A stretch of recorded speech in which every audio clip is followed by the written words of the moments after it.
یو منطقه کې یو کونډه زنانه اوسېدله، د هغې یو زوی و.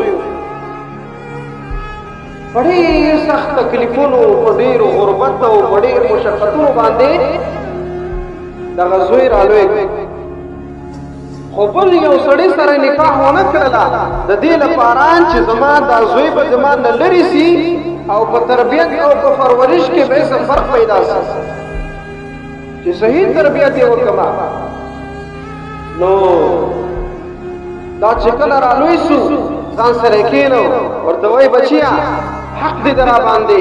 پلار دې نشته ده، زم ډېره زیاته ضعیفه یم، نو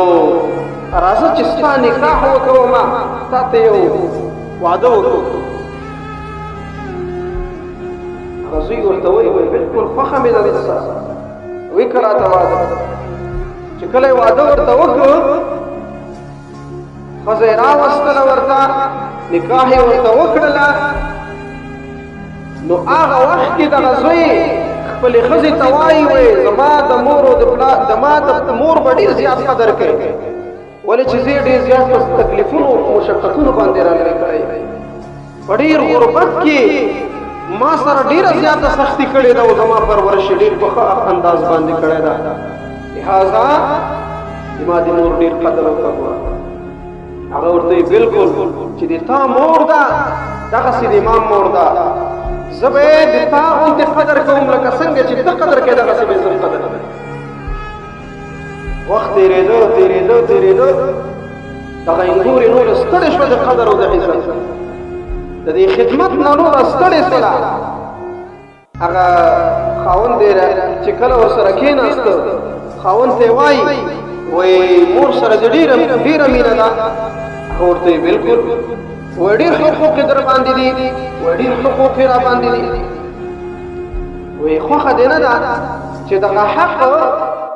ټول په یو دم باندې ورته خلاص کړي. هغه هم حیران شو، وایي په کومه طریقه؟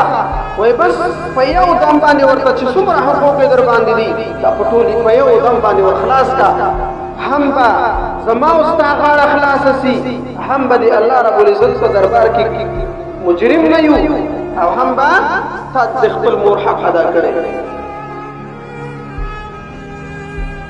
بلکل هغه زوی باندې ووت، ماښام وخت راغی، زوی راننوتو، څه میوه یې له ځان سره راخیستې وه، مور یې ځان ته کوټه کې کېنوله. مور ته وایي مورې ما سره ډېره زیاته سختي تېره کړې ده، ډېر حق دې را باندې ده، لیکن زه غواړم چې دا حق درته په یو دم باندې درکړم. مور یې پوهه شوله چې غوږونه یې ورته ډک کړي، انګور مې زما د خدمت نه نوره ستړې ده، نشي کولی د ما خدمت، ځکه دا خبره راته وکړله. مور یې دا خبره ورته ونه کړله چې بچیه څه قصه در باندې سوې ده، ولې ته زما د خدمت نه او زما د دې هغه نه داسې سرغړونه دې وکړله، ولې دومره زر دې ستا دا زړه مات شو زما نه؟ دا خبرې ورته ونه کړلې، خو غږ خو چوپ وه. ورته وایي بلکل مې خوښه ده، په یو دم باندې ما ته دا ټول حقوق راکړه، ختمه خبره.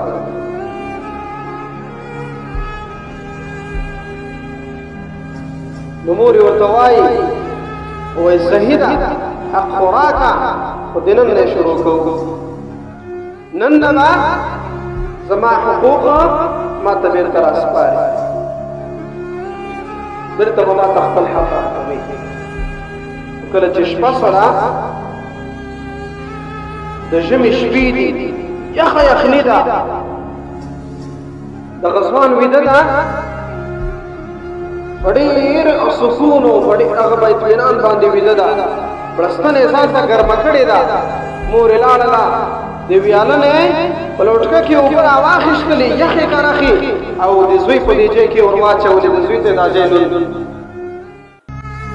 اوچت له زوی راپاڅېده، ورته وایي مورې دا څه کې؟ دا سره کوم ته حق غوښتنه ده چې دې ما نه غواړې؟ مور یې ورته وایي چغې مه وهه، غصې مه کوه، په آرام ویده سه ما حقوق لا پاتې دي لږ وخت یو ساعت دوه ساعته پس بیا یو سخت یو اړخ ته بیا سملاستو بیا یې ځان ته کمپاله او دا بړستنه ځان ته بیا ګرمه کړله نو په دې وخت کې بیا مور لاړله بیا یې اوبه راواخیستلې یخې کرخې او بیا یې په دې ځای کې ورته واړولې بیا اوچته راپاڅېدو بیا په غوسه کې ورته وایي مور څه کې دا سرقم حمحمانه غواړي مور یې ورته وایي یاد دې نسي چې ته وړکی وې او ما به دا کمپله ګرمه کړله او ته به مې پکې ځان سره واچولې ښي اړخ ته او تا به هغه ځای کې متیازې وکړلې بیا به ما ته په دې یو اړخ باندې راواړولې وچ به مې کړلې ما به په هغه متیازو ځای کې خوب که وسملاستلم به ته به مې وچ ځای ته راړولې وي بیا به تا په دې ځای کې متیازې وکړلې ما به هغه ځای لا وچ کړی نه و بیا به دې دا ځای لوند کړو